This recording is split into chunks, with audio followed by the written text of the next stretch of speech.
এবার যাও আর আমায় কাজ করতে দাও। এবার ম্যাডামের কাজে কোনো ডিস্টারবেন্স যেন না হয়। ওয়ে, কোথায় যাচ্ছিস?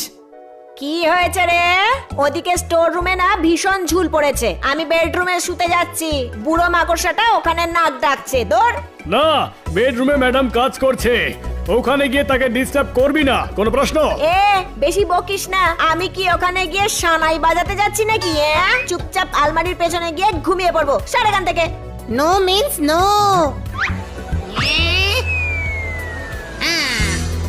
এই কি করছিস? এই দাঁত। এই আমার পথ আটকাবি না। হ্যাঁ, আমার মাথাটা কিন্তু হেভি তেতে যাচ্ছে। হ্যাঁ, ওইটুকু তো মাথা গরম করেই লাভ বাকি। আচ্ছা। ইয়া!